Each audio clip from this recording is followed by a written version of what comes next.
Welcome to the Stetzer ChurchLeaders Podcast. Conversations with today's top ministry leaders to help you lead better every day.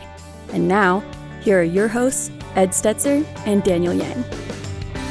Welcome to the Stetzer ChurchLeaders Podcast, where we're helping Christian leaders navigate and lead through the cultural issues of our day. My name's Daniel Yang, National Director of Churches of Welcome at World Relief, and today we're talking with Matt Chandler. Matt's an elder and lead pastor at the Village Church in Flower Mound, Texas, and the executive chairman of the Acts 29 Network. He's authored several books, including Family Discipleship, Leading Your Home Through Time, Moments, and Milestones, co-authored with Adam Griffin. You can sign up for Matt's newsletter and check out his podcast, The Overcomers, at PastorMattChandler.com. We concluded last week's episode with Matt reflecting on the milestones in his children's lives that God's allowed him to see. And we're picking up the conversation with hope that God is breaking generational patterns of unhealth in his family.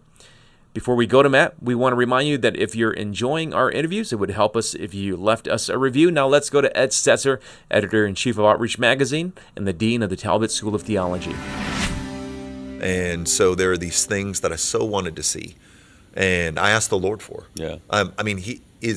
To live as Christ and to die as gain. Yeah. All of that is true. Yeah. But man, if I didn't really want, I come from a hot mess. And so I just had this real hope in my heart after I became a Christian that the things that have haunted the Chandler bloodline for 500 years could go in the ground with me. Wow. And my kids will have their own stuff. Yeah. I just don't want it to be the stuff that I've been fighting, right, and that my dad fought, and that his dad fought. Right. Let it be new stuff. Break that cycle. Yeah, that's right. Let's. So, what made you turn to you with this book, Family Discipleship: Leading Your Home Through Time, Moments, and Milestones?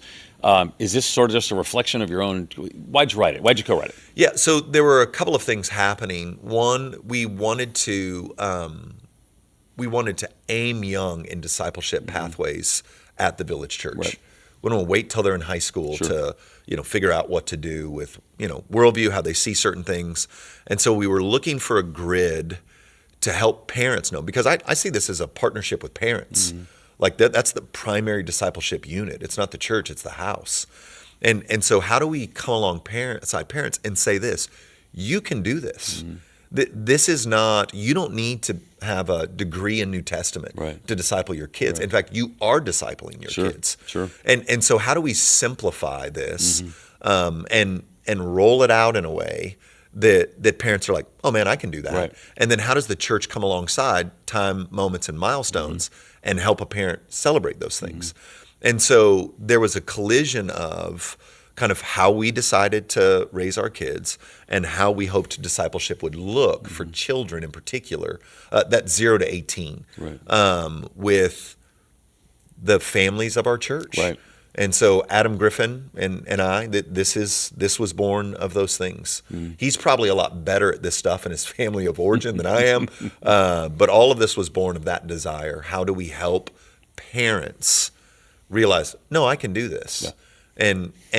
And put the big blocks there. Yeah. So and then be real honest. We tried to write real honest. Like, it's funny to me how many people think because I'm a pastor that our family devotionals were awesome. Right.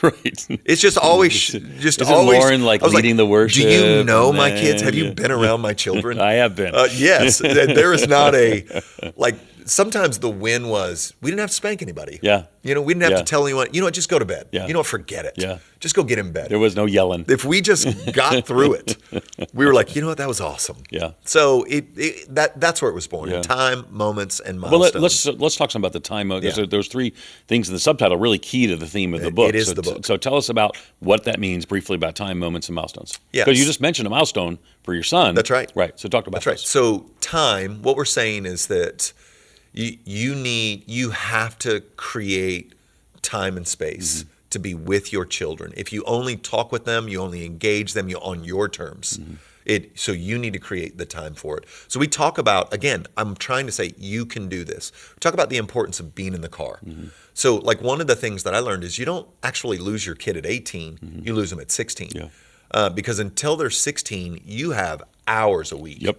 In the car with them. I love driving them around. Yep. That's right. So let's maximize it. Yeah. And I think the data shows, this was 2015 data, but the data shows that they feel more comfortable bringing up stuff in the car. Oh, interesting. There's not as much intimacy and eye-to-eye contact. Right, not sitting down, let's talk and share our feelings. They feel right. you're a little distracted right. with your driving, and so they're able, and I think a lot of parents experience this, where you're just in the car, and next thing you know, you're having this moment, and you're like, oh my gosh, how do I, and so we think the kid knows this has to end. Yeah. The kid feels in control. Right. 10 minutes from now, this is going to stop. Makes sense. We don't have to soul gaze while we have this conversation. We can, and I can share a little bit. And if it goes bad, then we're at the church, we're at the practice, we're at wherever in 10 minutes, and it's over. We're moving on. And so maximizing those times, and then being aware of the time when the kid starts to come towards you. Right. So in the latter teenage years, it's always 10 o'clock at night in our house. I don't know how it worked in yours. Similarly, but it's like Reed came in at 10:30 last night. Yeah. I mean, he's not getting up at 5 this morning. Right. I am. Right. But if I'm like, you know what, buddy, let's talk about this tomorrow, then I might lose this opportunity. Yeah. And so it's time. We want to spend those time. And then you're always looking for those moments where you can enter into their world. Right. And again, this is on their terms. The moments are not on your terms. Sure. They're on their terms. Right. And particularly those older years, not the younger years. It can younger be years. So I'm saying more. This is more adolescent and that's the stage stuff. where we are. That's right. Which is probably why young adults leaning that way. But there's much in the book for kids. Right. But this kind of adolescent phase to me has been the more complex. Yeah.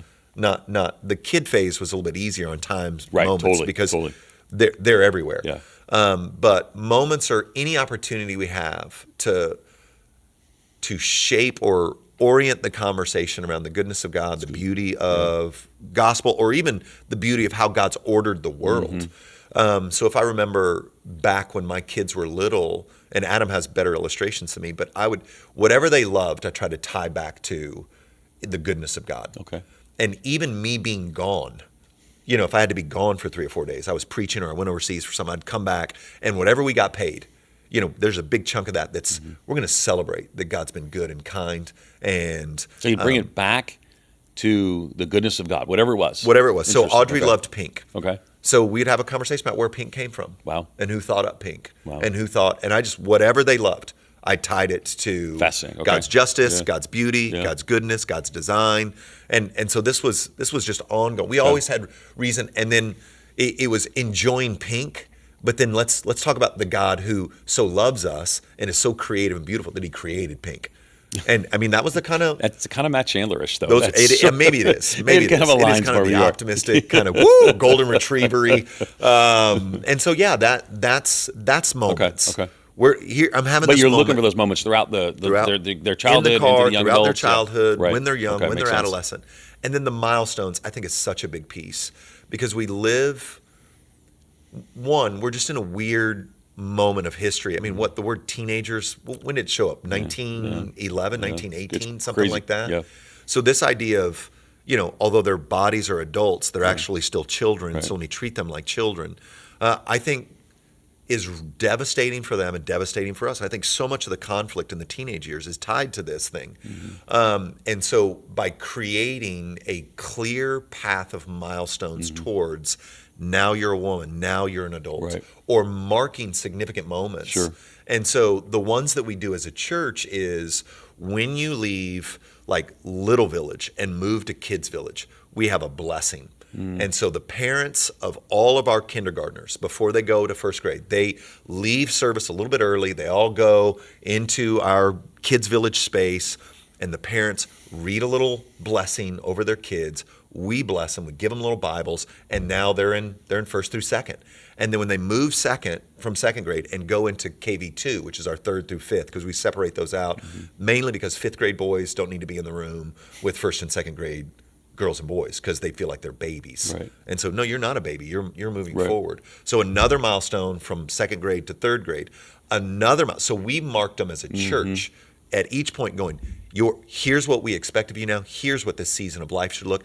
And so the ones that we've done in our family is we have a rite of passage at 13 where you have your little 13-year-old party, and then for the girls, we brought in the women in their lives, and for my son, we brought in the men in their lives. And we each write them a letter that points to and pulls out and celebrates the gifts that God has put into them and what we see in them that's beautiful, right, and good. Not you're good at sports and you're such a great athlete or you're so smart. That's not what we're doing. We're saying we see in you, this was my son. Everybody had a version of this. We see a ferocity in you and we see a tenderness in you. Interesting. Please don't pick one of those. The world's going to ask you to pick one. I'm telling you, be both. Wow. So everybody wrote some version of that. And then my job as the dad was to, at the end, say, the next few years are going to be hard for us. Yeah. You're going to want the freedoms of a man, but you're not a man yet. Right. And that's going to create conflict. I want you to know I'm okay with that conflict. Right. And I'm committed to getting you to where you are a man and we celebrate the fact that you're a man. Yeah. These are the years in between, and here's what I'm hoping to do in these years. And then we all lay hands on him and bless him. And then what I had Reed do is I had him stand there and I had him hold open his hands. And I talked about how this group of men could be trusted and were his team. Wow. And think about it as a little squad of warriors who's got your flank and your back and your front. And if there was ever anything going on in your life that you were too afraid to share with me for whatever reason, you can go to them. Yeah. And they're here for that. And each one of them came up and they grabbed his hands and they stared him in his face. And they said, I'm your guy, Reed Chandler. Wow. And that was, there were moments when he was 15 and 16, he was so struggling with this and that. And I just had him pull out those letters. Wow. And read them out loud to me. Just had him stand in the middle of the living room, read that to me. Wow. Okay, read that paragraph again. And I could watch his chest come back out. Yeah. You know, he was just so beat up. And then all of a sudden he's like, that's right, I am that. Wow. And that's a moment, man. And all three of my kids have had it, or a milestone, and all three of my kids have had it. And they knew exactly what we were trying to do in this window between 13 and 18. Right. And then we have a quick one at 16. It's not as big as 13 and 18. And then we've got big plans for Reed at 18. That's great. And I don't want my daughters, I don't want my son wondering when they become a woman or when do they become a man and when are we going to not treat them like a baby and when and so that's the milestone. Where do you mark? So if a kid gets baptized, I think that's a huge milestone. But super intentional in all of those milestones. Super for you. It's intentional. not accidentally happening. No, it's because it won't. Right. It won't accidentally happen. And so we've got ideas in the book, and I think it's, like I said, I'm writing it. I don't even know what camera to look at. I'm writing it because you can do this. Like if you just heard that and we're like you can do this. Like you unless you're brand new to a city when your kid turns 13, my guess is there's a group of men or a group of women that have been in your orbit that your kid thinks is cool and cooler than you, that's for sure.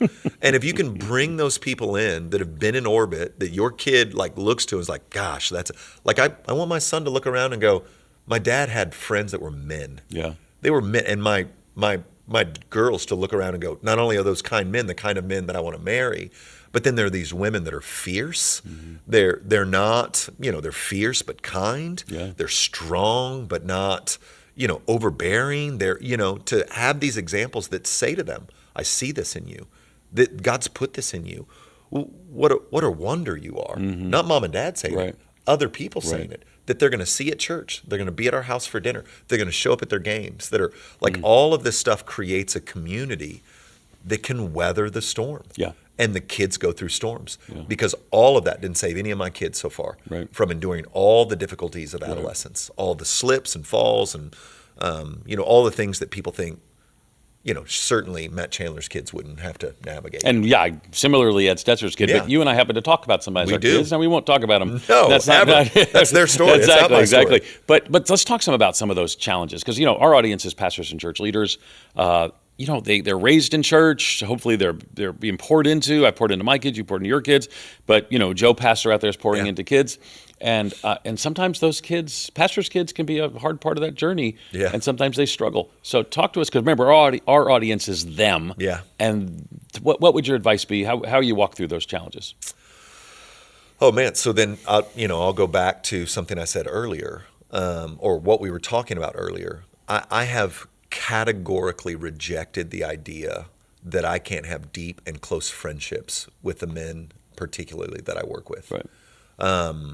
So these guys, what made last fall so painful in some ways was it was those men, some of those men in the room making decisions, and there was a natural distance between us. Right. But we've never had distance. Right, because it wasn't transactional organizational before, No. but now it's at that moment.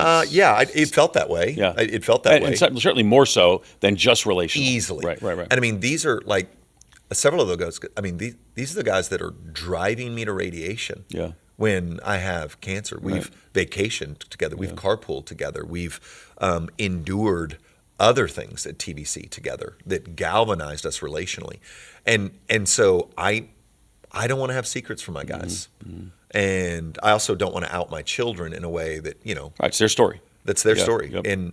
And so Lauren and I pressed into community, cried a lot, and then sought counsel from people who had been where we were. Or were currently where we were, and we could commiserate. And that's some of what you and I were doing, commiserating with one another. Sure. Because you really are, well, and I was naive, maybe other guys are naive. I had a powerful encounter with Jesus Christ, and I raised my kids very differently than my parents raised me. Same. And Lauren grew up like in a house that was in church every weekend. Right, super, yeah. And Jesus was this, like he's not this thing that we do on the weekends. Right.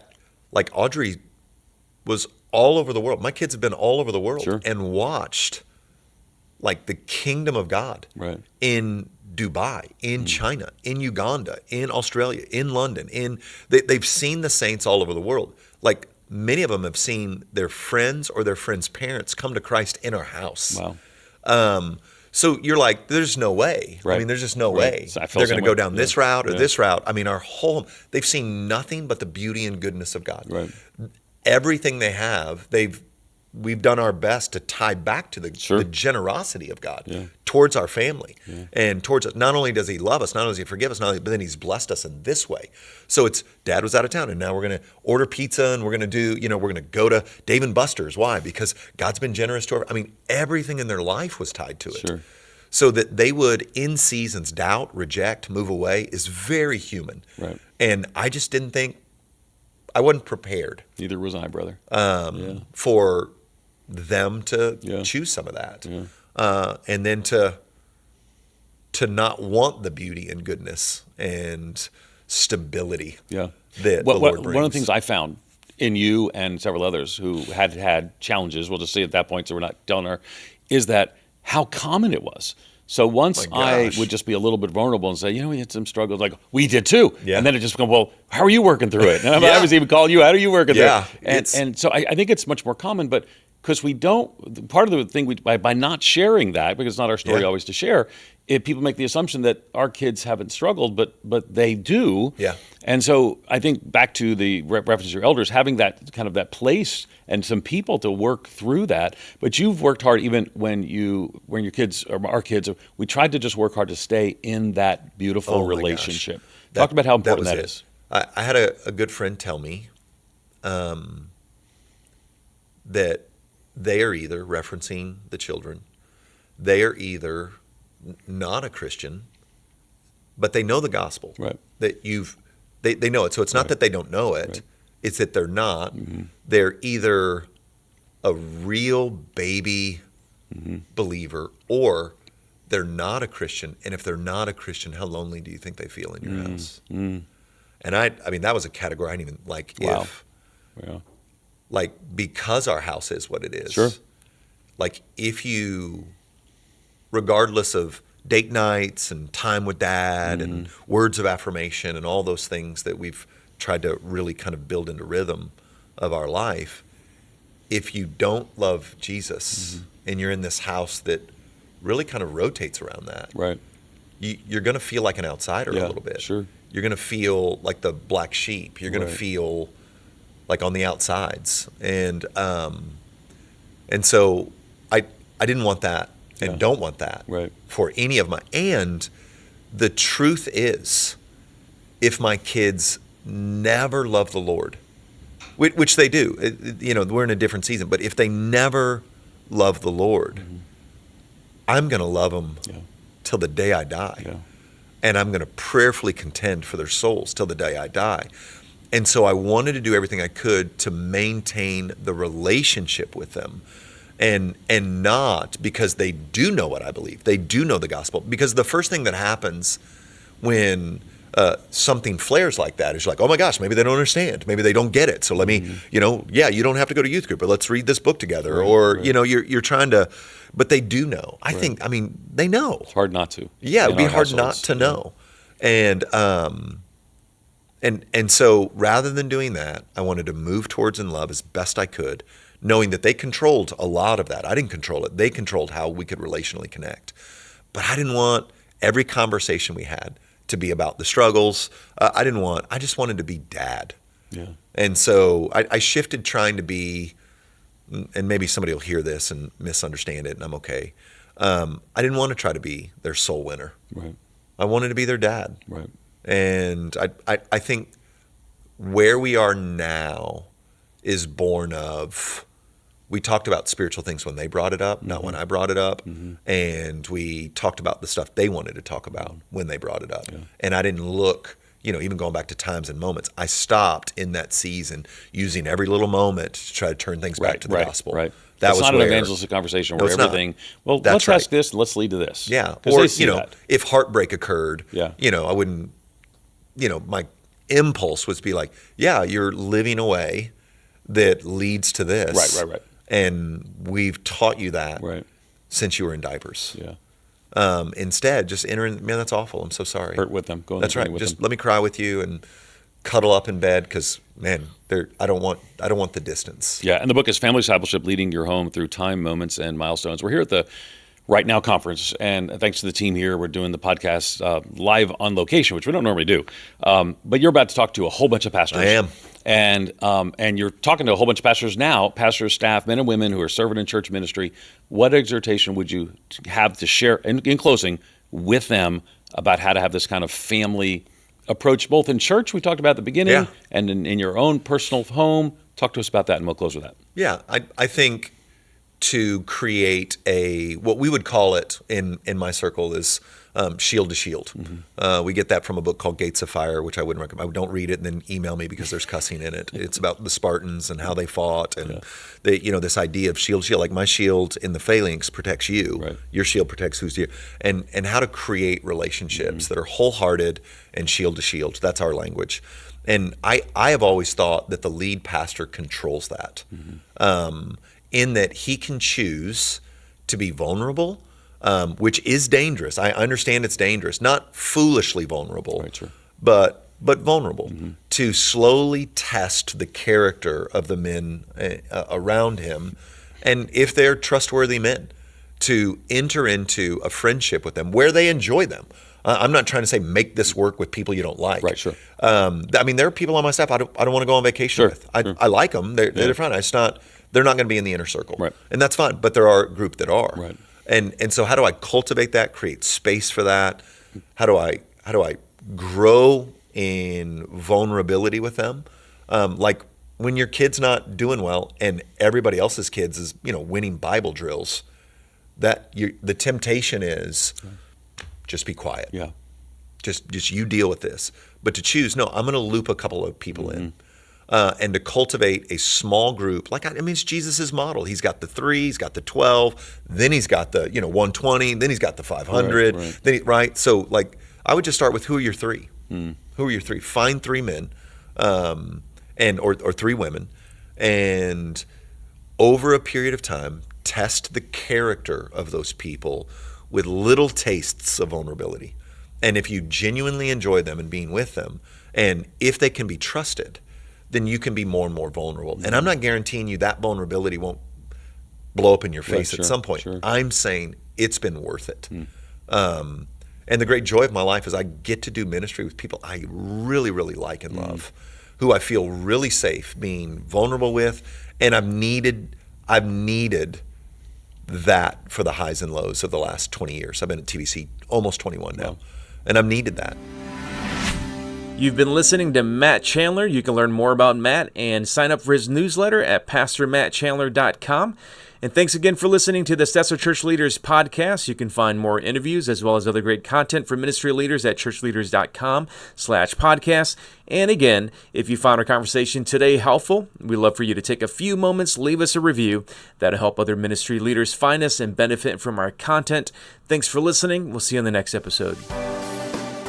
You've been listening to the Stetzer Church Leaders Podcast. For more great interviews, as well as articles, videos, and free resources, visit our website at ChurchLeaders.com.